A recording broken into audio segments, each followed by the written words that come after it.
Question 1 में बोला है following is the summarise balance sheet of Pollard limited as on 31 March 24। मैंने entries pass करके रखी है, मैं वर्किंग नोट बनाऊंगा और एंट्री साथ में दिखाऊंगा सो दैट जल्दी से अपना कवर हो जाए। यहाँ पे दिया है क्वेश्चन के लायबिलिटी में 80,000 इक्विटी शेयर है। एक शेयर कितने का है? 10। रिजर्व्स में हमारे पास general reserve, capital reserve, debenture, redemption reserve है। बोरोड फंड में डिबेंचर है और हमारे पास लायबिलिटी में क्रेडिटर है। एसेट्स में building, machinery, trade receivable, bank cash है।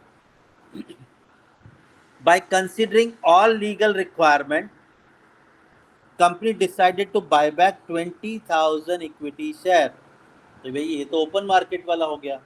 यहाँ पर देखो मैंने क्या कहा था, ओपन मार्केट कितने शेयर बायबैक करने स्पेसिफाई किया होगा या तो परसेंटेज दिया होगा। तो हमें तो बोल दिया है कि भाई आपके पास भले 80,000, आपके मार्केट में 80,000 शेयर्स है, आप कितने बायबैक करो? 20,000। एक शेयर कितने का था, बट हम कितना प्राइस दे रहे हैं उसे, तो कितना एक्स्ट्रा दे रहे हैं? 30 रुपीज़ एक्स्ट्रा दे रहे हैं, that is are premium. Done. You are requested to pass journal entries for buyback of 20,000 equity share and prepare notes to reserve and surplus। तो रिजर्व एंड सरप्लस का नोट्स टू अकाउंट बनाओ, balance sheet मत बनाओ। कितने marks का question आया है? 10 marks का क्वेश्चन होगा ये। तो हमारा पहला स्टेप क्या बनेगा, आप जाते ही पहले आप ये फॉर्मूला लिख दो ऐसे एग्जैक्ट। कितने शेयर बायबैक कर रहे हैं हम बायबैक कर रहे हैं 20,000 शेयर। एक शेयर कितने का है? 10। ये हम 10 रुपए का शेयर है, हम कितना दे रहे हैं? 40। तो एक्स्ट्रा कितना दिया? 30 का एक्स्ट्रा दे रहे हैं, वो हो गया प्रीमियम। इसका मतलब हम 20,000 शेयर होल्डर को 30 रुपीज़ एक्स्ट्रा दे रहे हैं, तो ये हो गया 6 लाख। अब मुझे क्वेश्चन देखने की ज़रूरत नहीं है, ये जो भी एडजस्टमेंट बोला इसकी ज़रूरत नहीं है। लास्ट में बोला था calculation of maximum number of share not required, तो हम तो वैसे भी नहीं करने वाले, हमें तो पता है कितने शेयर बायबैक करने, मतलब सेकंड मेथड नहीं यूज़ करने वाले। 3 रिजर्व है, याद रखना। कैपिटल जनरल रिजर्व कितना है? 18 lakh. Capital reserve 4 lakh. Debenture redemption reserve 2 lakh. तो हमने यहाँ पे रिजर्व में लिखा, सबसे पहले क्या था? जनरल रिजर्व कितना, उसके बाद कौन सा रिजर्व? कैपिटल रिजर्व कितना? 4 लाख। और उसके बाद क्या था? डिबेंचर रिडम्पशन रिजर्व कितना? 2 लाख। डन। याद रखना हम कौन सा रिजर्व यूज करते हैं? General reserve, profit and loss. ठीक है, तो ठीक है, मुझे पहले ये लाइन को फुलफिल करना है। एक बार ये दोनों फुलफिल हो गया, हमारी एंट्री पास हो जाएगी।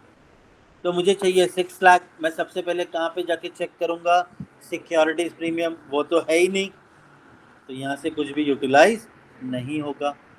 अब मेरे पास ऑप्शन बचा है रेवेन्यू रिजर्व, जिसमें हम कौन सा रिजर्व पहले लेंगे? कितना चाहिए? तो यहाँ से हमने 6 लाख ले लिया, बच गया कितना? 12 लाख। हमारी रिक्वायरमेंट तो 6 लाख की फुलफिल हो गई जनरल रिजर्व से। ये पहला फॉर्मूला हो गया। सेकंड, 2 लाख देना है हमने, हमने कोई प्रेफरेंशियल इश्यू नहीं किया, तो अभी भी कितना चाहिए हमें? 2 लाख। कहाँ से लेके आएंगे 2 लाख? General reserve. मैं गया जनरल रिजर्व से 2 लाख लिया और यहाँ पे बच गया 10 लाख, तो 2 लाख जनरल रिजर्व से ले लिया। प्रॉफिट एंड लॉस की ज़रूरत नहीं पड़ी। टोटल CRR क्रिएट हुआ 2 लाख। डन हो गया हमारा सम, वर्किंग नोट खत्म। 4 एंट्री जो बताई थी वो पास करेंगे। हमारी पहली एंट्री आएगी equity share capital debit which is 2 lakh, premium on buyback account debit which is 6 lakh, to equity share holder 8 lakh. तो हमारा पहला एंट्री पास हो गया। Equity share capital debit 2 lakh, premium on buyback debit 6 lakh, to equity share holder which is 8 lakh. हमारी second entry वैसे तो 3 line की थी, securities premium debit, revenue reserve debit to premium on buyback.